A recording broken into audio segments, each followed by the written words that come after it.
நான் அன்று வழக்கம் போல் என் வண்டியில் அலுவலகம் கிளம்பினேன். சென்று கொண்டிருக்கும் போது வழியில் ஒரு பெண் லிஃப்ட் கேட்க நான் என் ஃபக்கியை நிறுத்தினேன். அவள் பைக்கில் ஏறி அமர்ந்தாள். ஏதோ தெரிந்த ஆளிடம் பைக்கில் அமர்வது போல் அமர்ந்தாள். நானும் கண்டு கொள்ளாமல் பைக் ஓட்டினேன். சந்தை பக்கத்தில் இறக்கி விடும்படி கேட்டாள். நானும் சரி என்றேன்.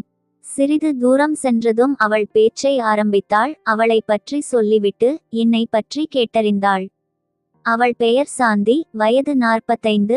அவள் மகள் வீட்டிற்கு செல்கிறாள். என் பெயர் அர்ஜுன், வங்கி மேலாளர் என்பதையும் அவள் கேட்டு தெரிந்து கொண்டாள். மார்த்தாண்டம் சந்தை அருகில் சென்றதும் அவளை இறக்கி விட மனம் இல்லாமல் இறக்கிவிட்டேன். இறங்கியதும் என்னை பார்த்து ரொம்ப தாங்க்ஸ்பா என்றாள். நானும் சரி என்று பாய் சொல்லி விட்டு கிளம்பினேன். சிறிது தூரம் என் ஃபக்கியை முன் நகர்த்தி கொண்டு கண்ணாடியில் பார்க்கையில் அவள் எதையோ தொலைத்து விட்டு தேடுவது போல் இருந்தது. உடனே என் பைக்கை திருப்பி அவள் அருகில் வந்து அவளிடம் என்னாச்சு என்று கேட்டேன். அவள் மணி பர்ஸை தொலைத்து விட்டேன் என்றாள். சரி பதறாதீங்க, நான் பார்த்துக்கிறேன் என்று சொல்லிவிட்டு பைக்கில் இருந்து இறங்கி விட்டு மார்த்தாண்டம் சந்தையில் இருந்து அவளுக்கு வேண்டிய பொருட்கள் எல்லாம் வாங்கினோம். ரொம்ப நன்றி தம்பி என்றாள்.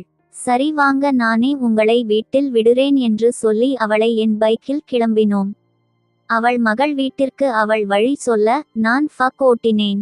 சிறிது நேரத்தில் அவள் மகள் வீடு வந்தடைந்தோம். அவள் என்னை உள்ளே அழைத்து ஒரு டீ சாப்பிட்டு போகும்படி சொல்ல நானும் சரி என்று சென்றேன். இருவரும் வீட்டின் உள்ளே சென்றதும் அங்கே அவள் மகள் எங்களை வரவேற்று என்னை யார் என விசாரித்து தெரிந்து கொண்டாள். பின் நடந்தது எல்லாம் அறிந்து அவளும் எனக்கு நன்றி சொல்லி எனக்கு டீ போட சென்றாள். அவள் பார்க்க அழகாய் இருந்தாள். அவள் எனக்கு ஒரு டீ போட்டு வந்து தந்தாள். டீ குடித்த பின் நான் கிளம்புறேன் என்று இருவரிடமும் சொல்லிவிட்டு கிளம்ப அவள் மகள் உங்க நம்பர் தாங்க, நான் கேஷ் கூகுள் பே பண்றேன் என்றாள். நான் அதற்கு அதெல்லாம் வேணாம், நம்பர் வேணும்னா தரேன், காசு வேணாம் ப்ளீஸ் என்று சொல்லி என் நம்பர் கொடுத்து அவள் நம்பர் வாங்கி பதிவு செய்தேன். அப்போது தான் அவள் பெயர் நந்தினி என்று அறிந்து கொண்டேன். பின் அங்கிருந்து கிளம்ப நான் இறங்கியதும் மழை கொட்டென்று கொட்டியது.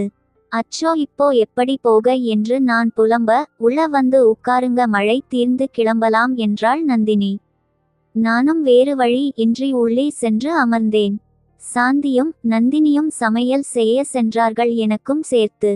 நான் தனியாக இருந்து போர் அடித்ததால் கிச்சன் சென்றேன்.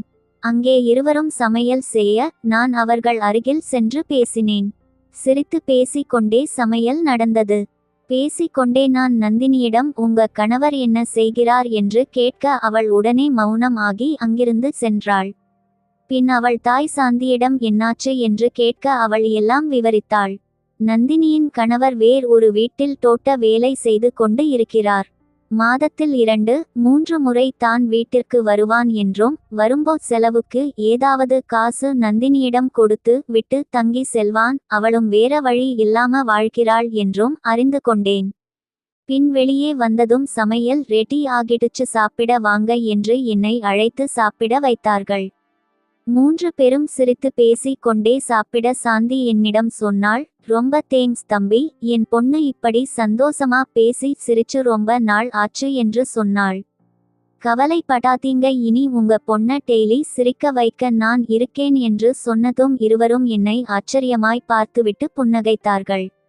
அப்படியே சிரித்து பேசி விட்டு சாப்பிட்டு முடித்து நான் எழும்ப நந்தினி என்னிடம் இருந்து பிளேட் வாங்கி விட்டு நானே கழுவிறேன் என்றாள்.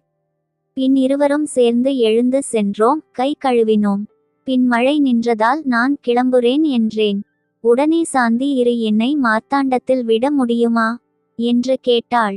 நானும் சரி என்றேன். பின் இருவரும் அங்கிருந்து நந்தினிக்கு பாய் சொல்லி கிளம்பினோம். செல்லும் வழியில் சாந்தியும் என் நம்பர் கேட்டு வாங்கி கொண்டாள். அவளை மார்த்தாண்டம் விட்டுவிட்டு நான் சென்றேன். அன்று இரவு எனக்கு திடீர் என்று நந்தினி நம்பரில் இருந்து ரொம்ப தேங்க்ஸ் என்று மெசேஜ் வந்திருந்தது. நான் உடனே கால் செய்தேன். நந்தினி, ஹலோ அர்ஜுன், என்ன மேடம் என்னாச்சு?